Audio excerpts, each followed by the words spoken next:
got you. Thank you. They're walking up. That's the point of that.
Yeah, yeah.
Commissioner's going to make a statement.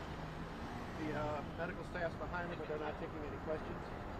And then his team members will be behind, firefighters' team members, and the rest of the Department of Press. So, about to start. All right, so be ready. All right.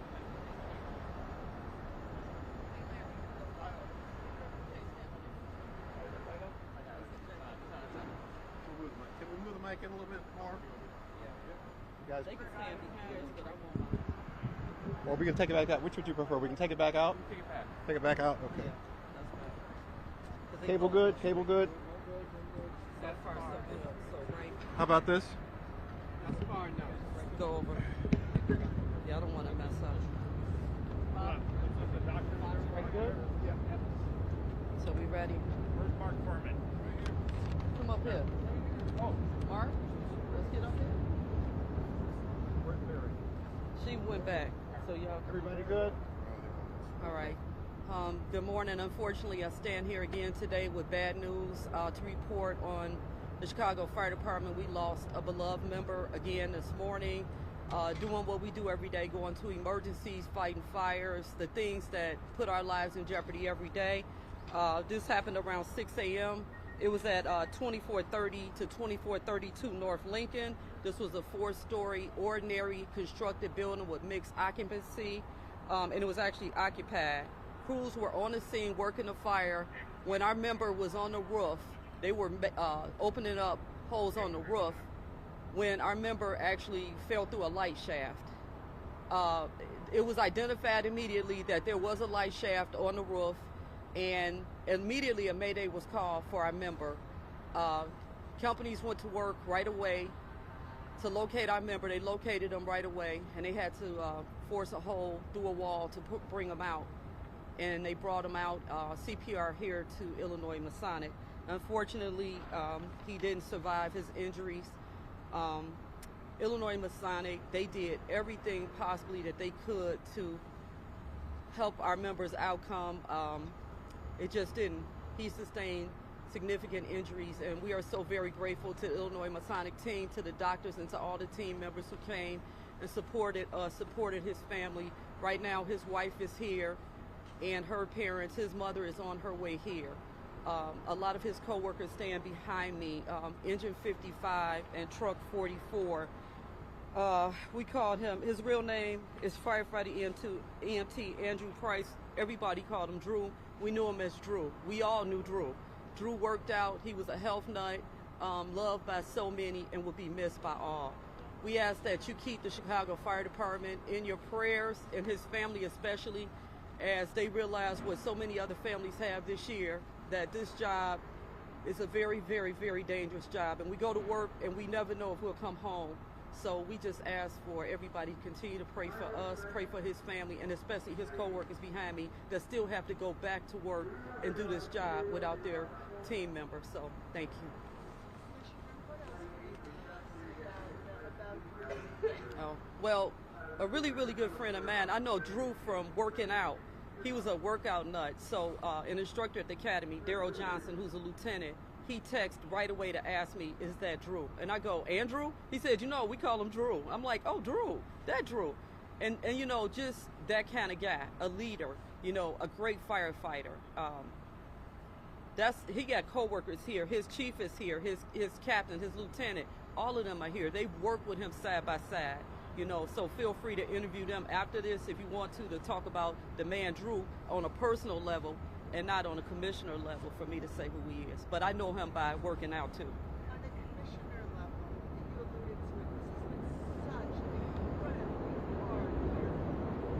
How will you continue to work to lift the department up one foot in front of the other? Let me say this. We all love what we do, and we all know that when we go to work, it may be our last. We all realize that. But I think having my members behind me, my command staff, the members of the fire department with me, the hugs we share with each other, we work through our grief. We really do. Do we understand this? Of course, we don't understand this at all. I'm going to tell you, I've shed a lot of tears today. This is really a good moment for me to talk, but I'm thankful to them for sharing their hugs with me. His family, his wife is just so grateful, of the support. That's who the fire department is. When times get rough, we hang together and we stick with one another. When you were saying his chief is here, what do Yeah. you want to Is say he back here? about I can't see back there. Is this chief back there? Mike. McCormack. McCormick? Come on. Good morning, everybody. I'm Battalion Chief Michael McCormick, 12th Battalion. apologies, Chief? Can you walk get a little bit more centered? Sure, no Let's problem. switch. Okay. Good morning. My name is Michael McCormick. I'm Battalion Chief assigned to Battalion 12. I'll give you a brief synopsis. We got this still after 5:30 this morning. I don't know exactly how much after. We arrived on the scene. There was light smoke, barely any smoke, met by a 45-year-old female, presumably the caller. She indicated that there was a fire in the kitchen. Engine 55 arrived on the scene with truck 44. Truck 44 put a ladder to the roof to assist in vertical ventilation. Engine 55, along with truck 44, forced the front door. When the door was open, there was more smoke visible. The lady in the front of the building walked me around to the rear to show me there was a lot more smoke back there. The door was open. At that time, I informed my second engine, engine 22, to go to the rear of the alley, to proceed to the alley. They were not on the scene yet. They proceeded to the alley. There was a hydrant on Fullerton Avenue that they could make. Tower 10 arrived on the scene. They also assisted engine 22 in the rear. They also threw a banger, I believe, on the D side of the building, or the C side of the building, and primary searches were begun. Everybody got out of the building. The lines were advanced. Eventually, the main body of fire was extinguished. There was still hot pockets that we were searching around when the tragedy happened. And firefighter Andrew Price, we were notified of the Mayday prior to that, and then we called for the Mayday, gave us a Stillen box and a EMS Plan 1, deployed the RIT team, requested Squad 1 to the front of the building to assist in the extrication. We had information that firefighter Price had descended down a light shaft. When we first got eyes upon him, firefighter Price was responsive. They had, RIT lieutenant asked him if he could hear him to move his arm. He moved his arm. They were having a hard time getting to him. We had to breach a wall. Yeah, thank you. Thank you. Yeah. I don't want you to Like, tell us about him. person. Okay. That's what we want. He was a lovely man. He was as sweet as could be. He took extremely good care of himself and his family. He was extremely healthy. He was a light of sunshine. He never had a bad thing to say about anybody. Kind of quiet, a good family man. Everybody loved him. It really stings. He's like a big kid, real enthusiastic, just a wonderful young man. Kept himself in very good shape, great physical condition, just a great firefighter. Loved working with. Everybody loved working with him. How long was he with you at Engine 55? Oh God, I can't. It's over 10 years. I can't remember exactly. He came I on the liked it. fire department in 09, March of 09. Yeah. So he's been with the department for a while. Yeah, he was there. I'm sorry. Do you have any children? Yes. So Commissioner, do you have an age for firefighter Price? 39. 39. And apologies, are you able to spell out his name so that we know? It's Andrew, Andrew. Last name is Price, Price. Right. And everybody affectionately calls him Drew. So we gotta remember Drew. Yeah. Yeah. Thank you. Thank you. All right. Thank you.